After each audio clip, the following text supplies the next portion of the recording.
The screams echoing through Whitehall Palace weren't from torture chambers, they were coming from the king's own bedchamber.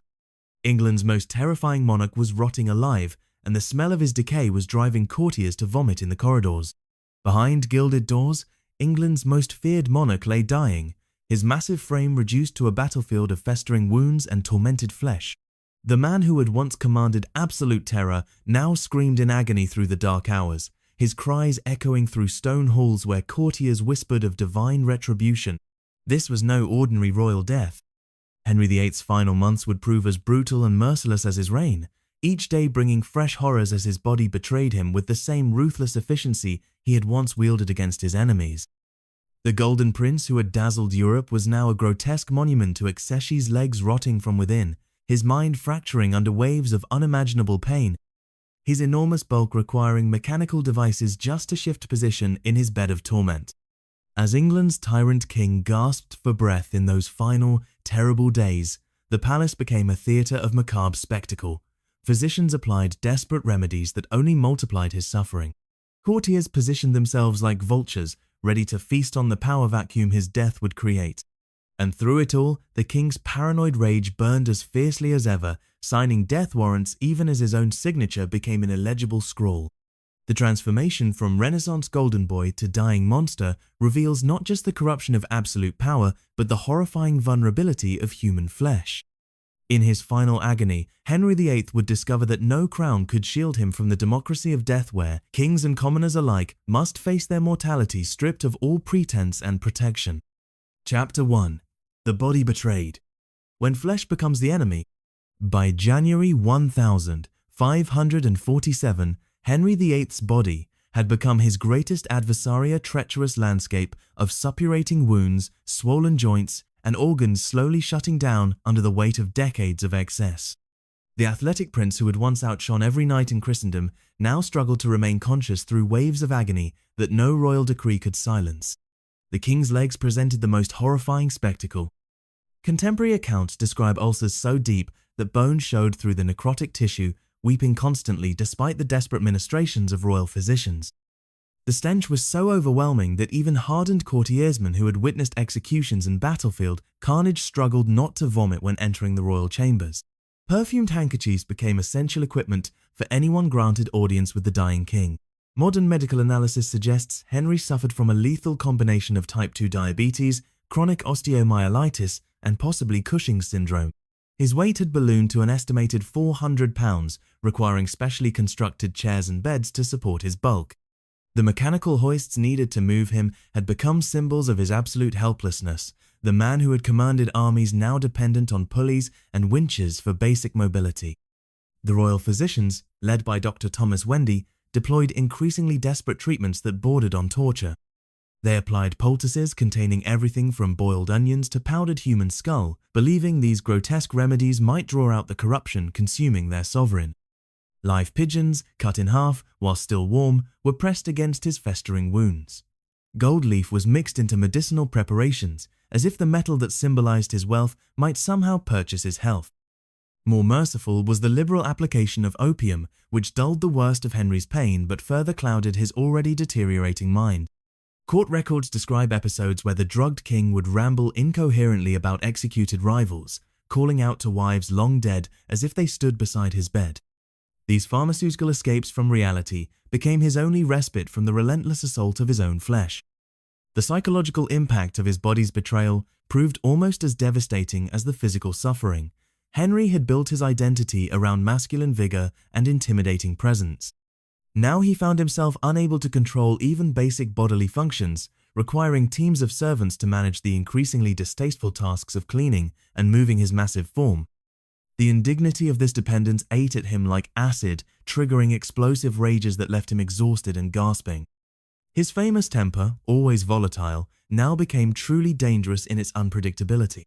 Courtiers learned to read the subtle signs of an approaching storm, the way his breathing would quicken, how his sunken eyes would narrow to slits, the telltale tremor in his voice before he erupted in fury. These tantrums could be triggered by anything: a servant moving too slowly, news of foreign affairs, or simply the reminder of his own helplessness. The king's eating habits, always excessive, became increasingly erratic as his condition worsened. Sometimes he would demand enormous feasts, as if consuming more food might somehow restore his vitality. Other times, he would refuse all nourishment for days, convinced that his stomach was being poisoned. His appetite for rich foods remained even as his digestive system failed, creating a vicious cycle of indulgence and suffering that accelerated his decline. Perhaps most disturbing were the king's lucid moments, when the fog of pain and medication lifted enough for him to grasp the full horror of his situation. During these interludes, witnesses reported seeing genuine terror in his eyes, not the calculated fear he had wielded as a weapon throughout his reign, but the raw, primitive terror of a creature facing annihilation. In these moments, the king, who had never shown mercy to his enemies, begged his physicians for relief with the desperation of any common man facing unbearable agony. The transformation of Henry's physical appearance completed the grotesque metamorphosis from Renaissance prince to dying tyrant. His once handsome face had become distorted and bloated, the skin taking on a sickly yellow hue that no amount of cosmetics could disguise. His famous red-gold beard grew thin and patchy, while his hair fell out in clumps, leaving his scalp exposed and vulnerable. The piercing blue eyes that had once commanded instant obedience now sat deep in flesh, so swollen that courtiers sometimes wondered if he could see them clearly. Yet even in this state of physical ruin, Henry's political instincts remained sharp. He understood that any sign of weakness could trigger premature power grabs or foreign invasion. The elaborate charade of royal health continued even as he lay dying, with official proclamations describing the king as hale and hearty, while reality told a far different story.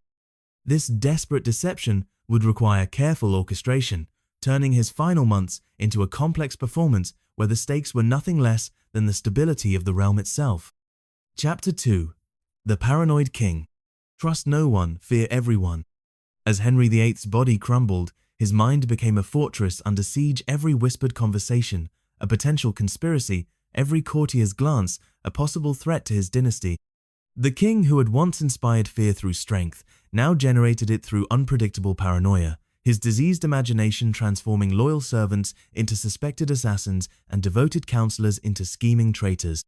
The mechanics of maintaining power while dying created impossible contradictions. Henry needed to project strength to prevent challenges from emerging, yet his condition made such pretense increasingly difficult. He solved this dilemma through a reign of terror more vicious than anything he had unleashed in his healthier years.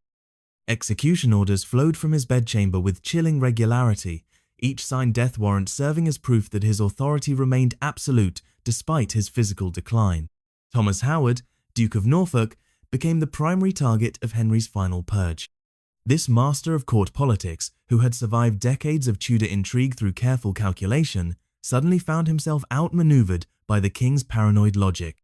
Norfolk's crime was not treason in any conventional sense, but rather the unforgivable sin of surviving too long and knowing too much about royal secrets. Henry's sentence was delivered with the cold precision that had characterized his disposal of 2 queens and countless nobles, death by beheading, to be carried out immediately.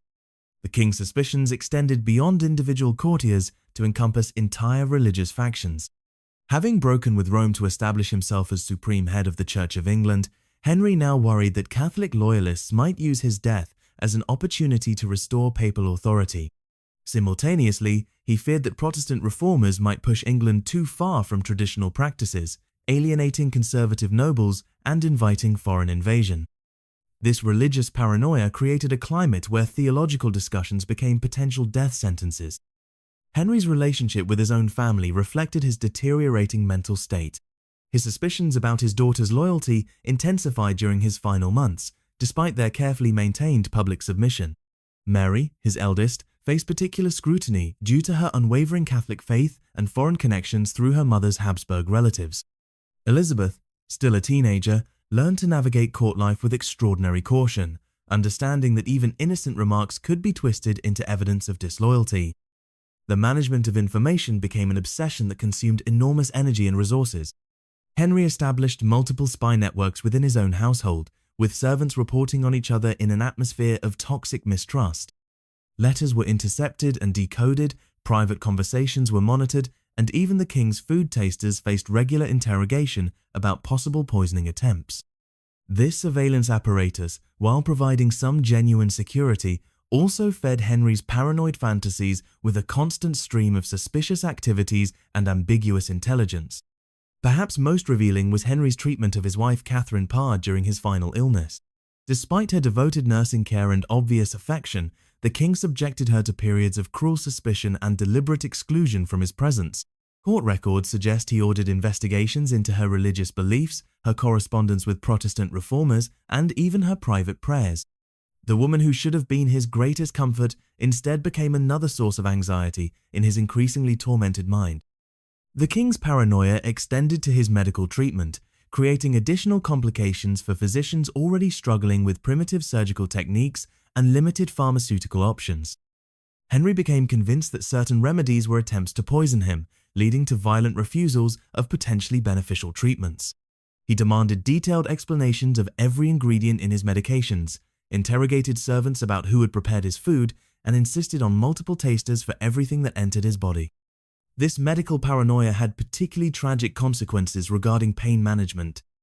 Opium, the only substance that provided meaningful relief from his chronic agony, became suspect in Henry's mind as a potential murder weapon. He would sometimes refuse the drug even while screaming in pain, convinced that his physicians were trying to overdose him.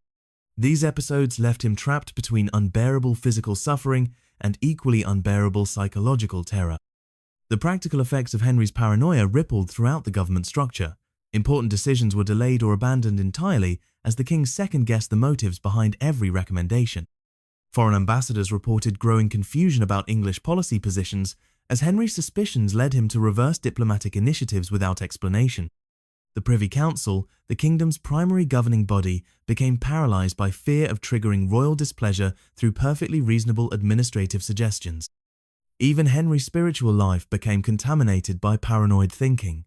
He alternately accused his chaplains of secret Catholic sympathies and crypto-Protestant heresies, sometimes within the same conversation. Religious services in his presence became exercises in theological tightrope walking, as clergy struggled to deliver comfort without inadvertently triggering suspicions about their true beliefs. The king, who had reshaped English Christianity, found himself unable to trust even his own religious convictions, creating a spiritual isolation that compounded his physical and emotional suffering. The cumulative effect of this paranoid atmosphere was a court where normal human relationships became impossible. Genuine affection was suspect, honest counsel was dangerous, and survival required constant performance of exaggerated loyalty. In creating this climate of fear, Henry ensured that his final months would be spent in essential solitude, surrounded by people yet trusted by none, commanding absolute obedience while receiving no authentic human connection. Chapter 3. The Politics of Death. Power Games Around a Dying King.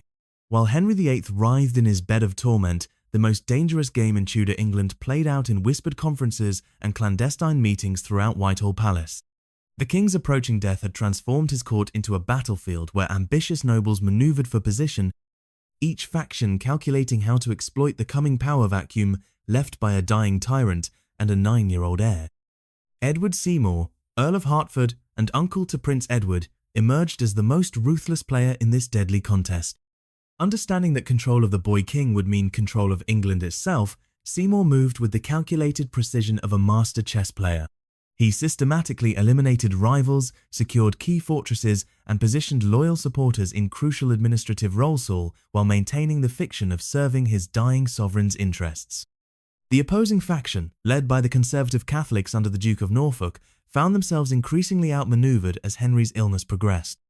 Norfolk's decades of court experience proved inadequate against Seymour's superior organization and Protestant allies.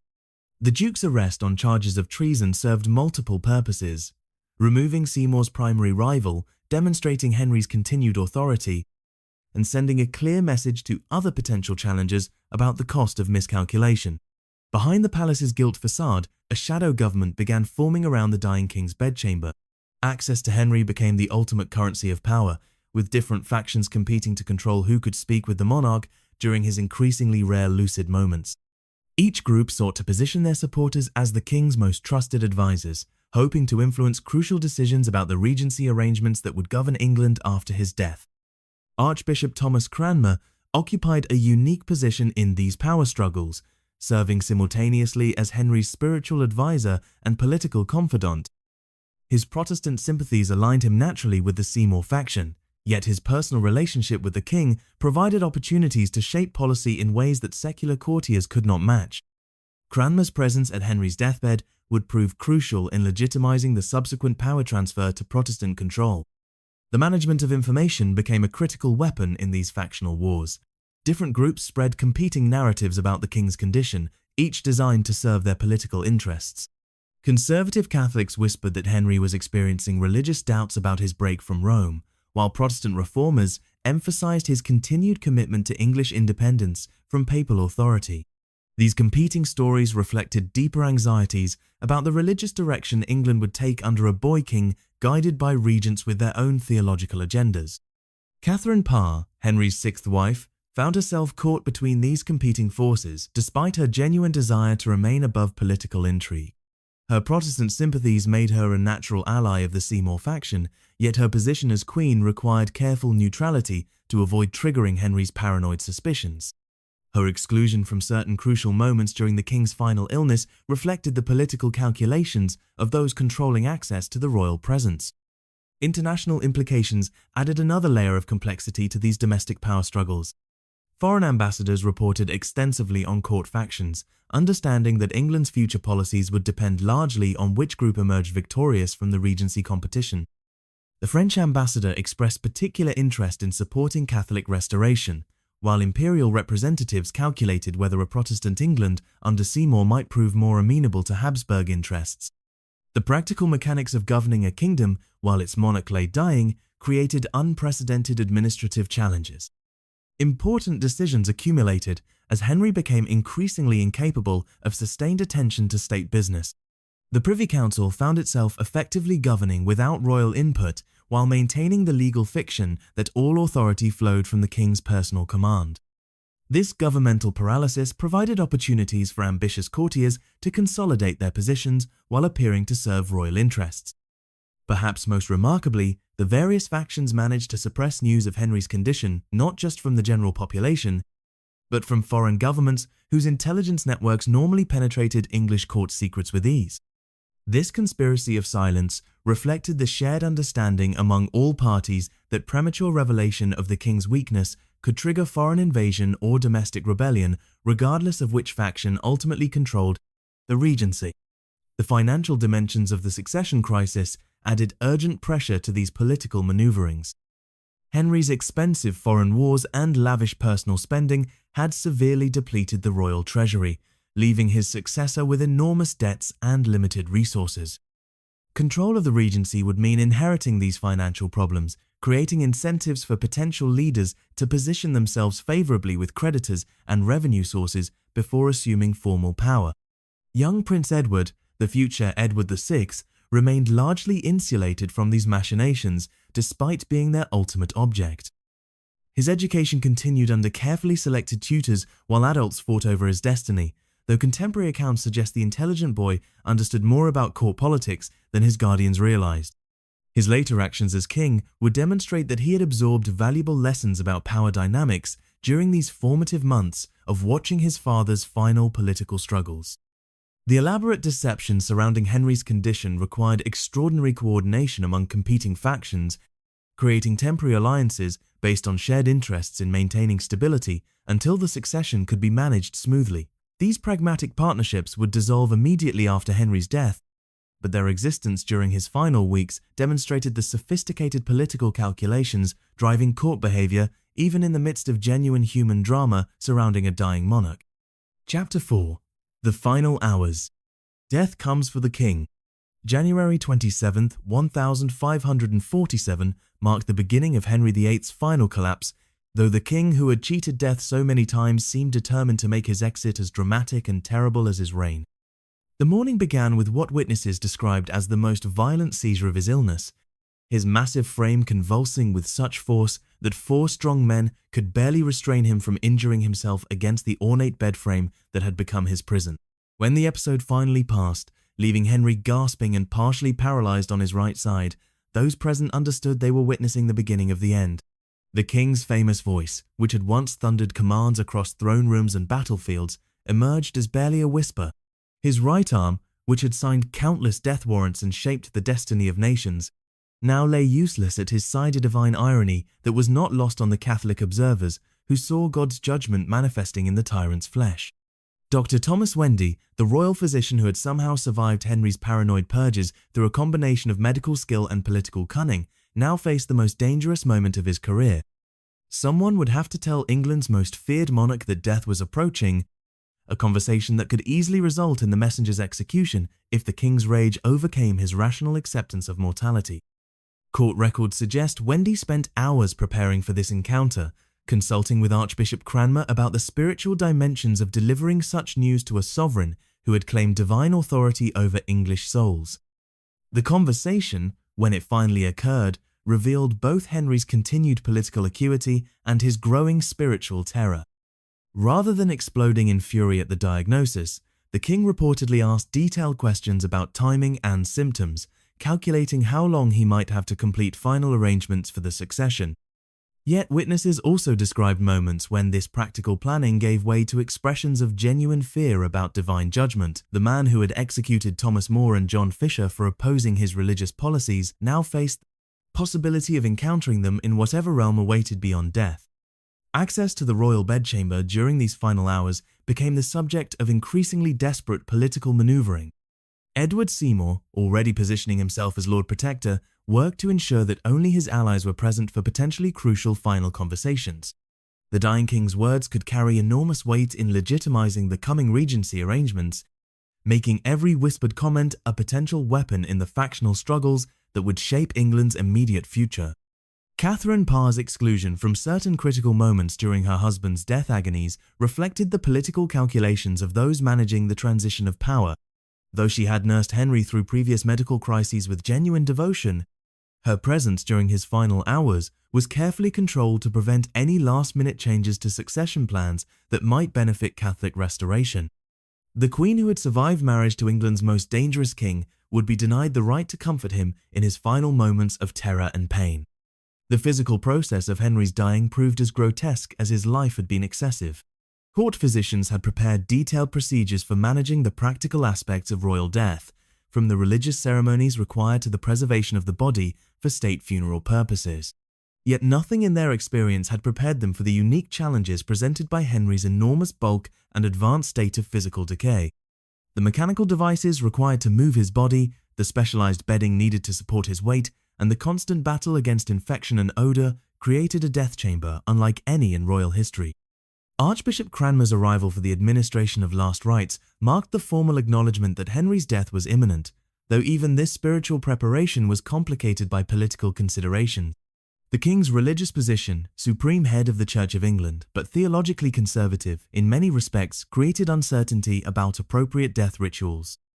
Cranmer's Protestant sympathies had to be balanced against Henry's more traditional preferences, requiring careful navigation to provide spiritual comfort without triggering final moments of religious anxiety. The famous scene of Henry squeezing Cranmer's hand when asked about his faith in Christ while unable to speak due to his weakened condition became a crucial moment in Protestant historical narrative. Whether this gesture represented genuine religious conversion, simple acknowledgement, or involuntary muscular response, it provided reformers with evidence that England's break from Rome had divine blessing even in the king's final moments. As Henry's breathing became increasingly laboured throughout January 28th, the elaborate conspiracy of silence surrounding his condition reached its most critical phase. News of the king's death could not be released until Edward Seymour had completed his arrangements for assuming power, requiring careful coordination between religious, political, and administrative officials. The king, who had dominated English public life for nearly 4 decades, would die in secret, his passing known only to a small circle of conspirators until they were ready to shape the narrative of succession according to their political interests. Henry VIII died before dawn on January 28, 1547, his final breath marking the end of an era in English history and the beginning of uncertainties that would define the remainder of the Tudor dynasty.